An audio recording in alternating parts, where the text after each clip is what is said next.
이메일 사용 시 고려사항이라는 부분에 대해서 한번 이야기를 해드리도록 하겠습니다. 일단 이메일 작성하는 방법에 대해서 정확하게 이해를 해야 됩니다. 이메일은 정말로 가장 공식적인 커뮤니케이션 수단이기 때문에 잘 이해를 하셔야 되고, 또 경우에 따라서는 우리 메일 템플릿을 갖고 있어야지 좀 프로스러운 그런 것이 있습니다. 그래서 템플릿도 있어야 되고, 템플릿도 기업이나 학교 이런 데서는 공식적인 템플릿을 조금 갖고 계시는 것도 중요하겠습니다. 자, 또 이제 중요한 것은 이제 여럿이 수신되는 메일에 대해서 해신하는 방법을 알고 있어야 됩니다. 우리가 아까 개별 해신 하는 것도 있고, 또 전체 해신해야 된다고 말씀드렸죠. 참조자가 있을 경우에는 전체 해신으로 메일을 보내야 된다. 뭐 이렇게 이해를 하시면 될 것 같고요. 세 번째로는 숨은 참조 사용 방법을 알고 있어야 됩니다. 메일 할 때 숨은 참조가 있죠. 이제 참조, 수신자, 참조, 숨은 참조 있는데, 숨은 참조는 내가 보이고 싶지 않은 사람들. 그러니까 숨은 참조는 메일이 가는데 그 사람들은 수신자하고 참조자를 다 볼 수 있는데, 이 수신하고 참조자가 되어 있는 분들은 숨은 참조에 있는 분들은 볼 수가 없습니다. 그래서 조금 악용을 하면은 팀장한테 숨은 참조를 넣는다거나 아니면 결정권자한테 이렇게 넣어서 내가 지금 이런 얘기를 하고 있고 저 사람이 약간 위험스럽다 이런 얘기도 회사에서는 쓸 수 있으니까 적절하게 잘 쓰시면 좋을 것 같고, 또 하나는 만약에 이메일 아카이빙하는 시스템이 회사에 없으면은 이렇게 특정 계정에 그냥 계속 아카이빙용으로도 쓰실 수 있습니다. 이렇게 쓰시면은 내가 만약에 중요 메일이다 그럴 때는 숨은 참조에다 넣어서 보내면은 이제 숨은 참조 계정에서는 계속 메일이 쌓이니까 나중에 제가 이렇게 메일 보냈어요라고 증명할 때도 좋게 사용할 수 있겠죠. 자, 네 번째로 우리가 이제 내부에서만 쓰는 게 아니고 외부에서도 이메일을 많이 쓰기 때문에 스마트폰에서 이메일 작성하고 해신하는 우리가 방법을 정확하게 이해를 하고 있어야 됩니다.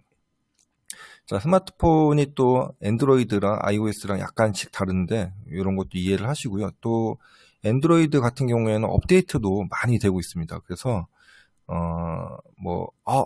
또 바뀌었네 이렇게 당황하지 마시고 잘 천천히 보시면은 UI가 그렇게 어렵지 않기 때문에 UI들도 금방 이해를 하실 수 있습니다.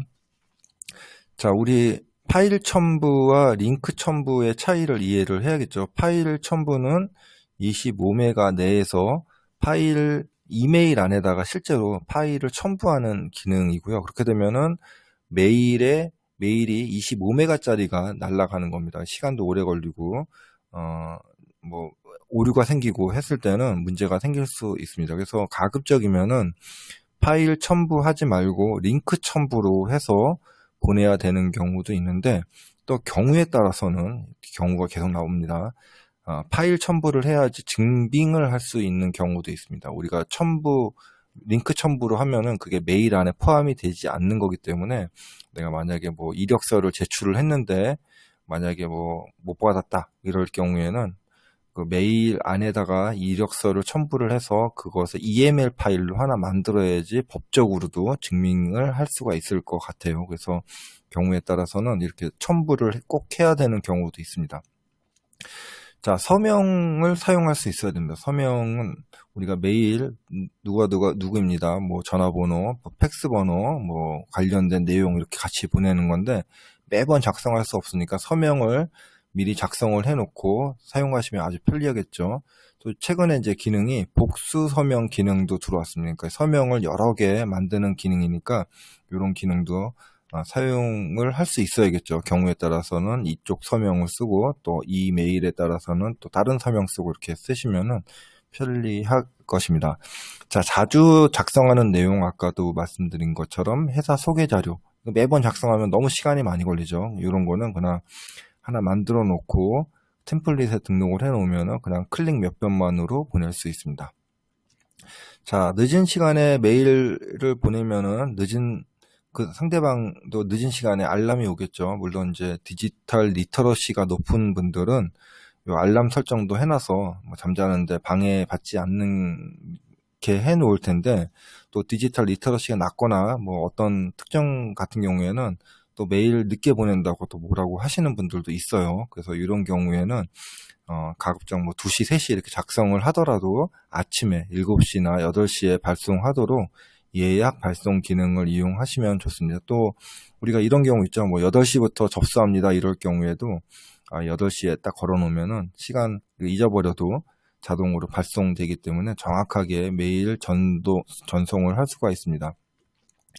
자, 메일이 많습니다. 메일이 많이 오고, 자, 정확하게 분류하기 위해서는 라벨을 써야 됩니다. 라벨은 폴더랑 다르게 여러 개의 라벨을 태깅해 줄 수가 있습니다. 그래서 라벨 기능을 잘 사용을 해야 되고, 라벨은 계속 변할 수 있어요. 우리가 메일을 오래 쓰다 보면은, 예를 들어서 뭐 구글의 G 스윗도 요번에 워크스페이스로 이름이 바뀌었죠. 그래서 라벨 관리도 계속 시대에 맞게 변경을 해줘야 됩니다. 우리가 뭐 경우에 따라서는 메일 한 10년 보관하시는 분도 계세요. 그래서 그럴 때는 예전에 썼던 라벨도 있고 지금 새로 만든 라벨도 있고, 뭐 라벨은 계속 만들 수 있는 거기 때문에 뭐 잘못했다고 이렇게 고민하시지 마시고 라벨을 그냥 잘 달아주시는 게 좋을 것 같습니다. 여러 개 라벨을 또 달 수도 있기 때문에 경우에 따라서는 하나의 메일이 여러 개의 라벨에 포함될 수도 있습니다.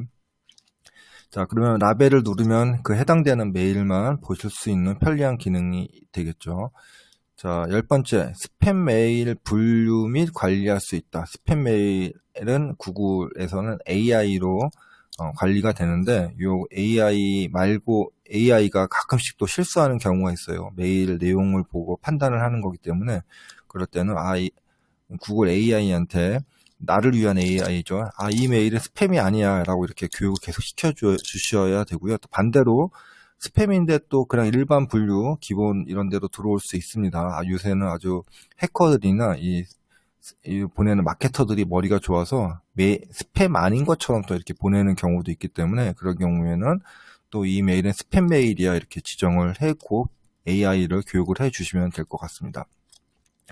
자, 메일 수신이 어려운 경우가 있죠. 예를 들어서 예비군 훈련을 간다거나 아니면은 뭐 휴가를 간다거나 뭐 회의를 아주 긴 회의를 해야 될 때, 이럴 때 또 경우에 따라서는 메일을 보낸 사람이 바로바로 회신을 받고 싶어 하는데 그렇지 못할 경우에는 부재중 자동응답 기능을 사용을 하시면 아주 좋습니다. 그래서 뭐 예를 들면 제가 휴가로 며칠부터 며칠까지 못하니까 휴가 갔다 와서 답변 드리겠습니다 이렇게 하나 걸어 놓으면은 보낸 사람도 이분이 휴가 중이구나라고 기다려 줄 수가 있는데, 이런 답변이 없으면은 왜 내가 보낸 메일을 답변을 안 하지 이렇게 걱정할 수 있기 때문에 자동 응답 기능도 잘 사용하시면 좋겠죠. 자, 받은 편지함은 기본적으로 기본, 소셜, 프로모션, 업데이트, 포럼 이렇게 나눠지고요. 이거를 또 추가로 하실 수도 있어요. 경우에 따라서는, 업무에 따라서 편지함을 만들어 놓을 수 있습니다. 요즘에는 그 모니터들도 크기 때문에 이렇게 탭 여러 개 해놓고 쓰셔도 좋을 것 같아요. 그래서 만약에 사무실에서만 일하시는 분이라면은 받은 편지함 또 여러 개 만들어 놓으셔도 되죠.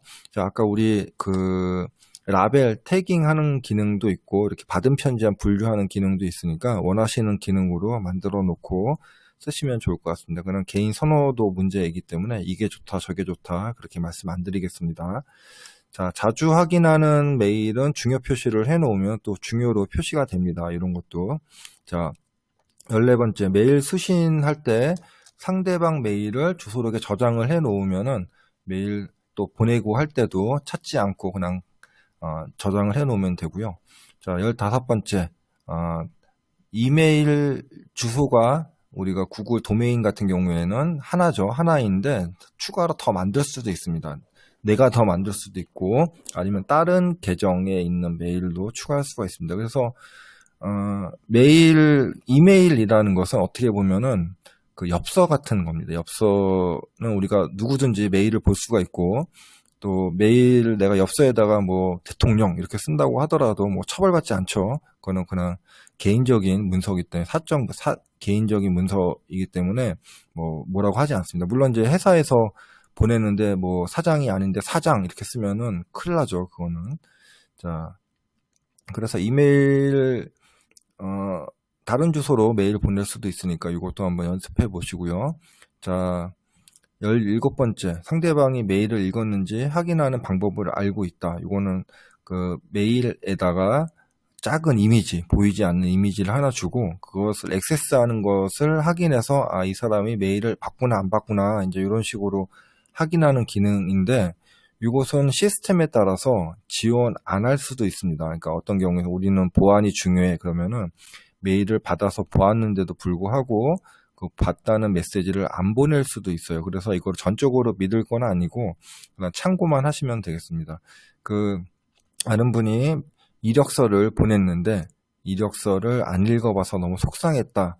그것도 똑같죠. 메일 읽었는지 안 읽었는지 그 기록으로 본 건데 이제 우리 국가 공무원 학교기관 이런 데서는 그런 것을 안 주는 시스템도 있어요. 그러니까 안 읽은 것 같다고 해서 너무 실망 안 하셔도 될 것 같습니다.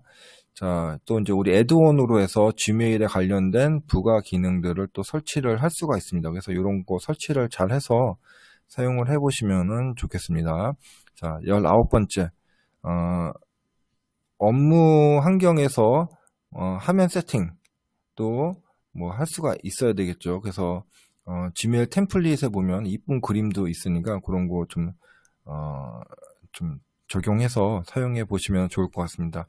자, 스팸 및 피싱에 대한 처리 방법을 알고 있다. 어떤 게 스팸이고 어떤 게 또 피싱인지. 일단은 뭐 스팸이나 피싱은 구글의 AI들이 다 걸러주긴 하는데 그런 거가 어떻게 들어오는지 그런 거는 어느 정도 이해를 하고 계셔야겠죠. 이제 우리 스마트폰 이용하실 때는 또 이런 앱 한번 설치해 보세요라고 또 링크도 올 수가 있습니다. 그래서 그런 것도 주의하셔야 될 것 같고요.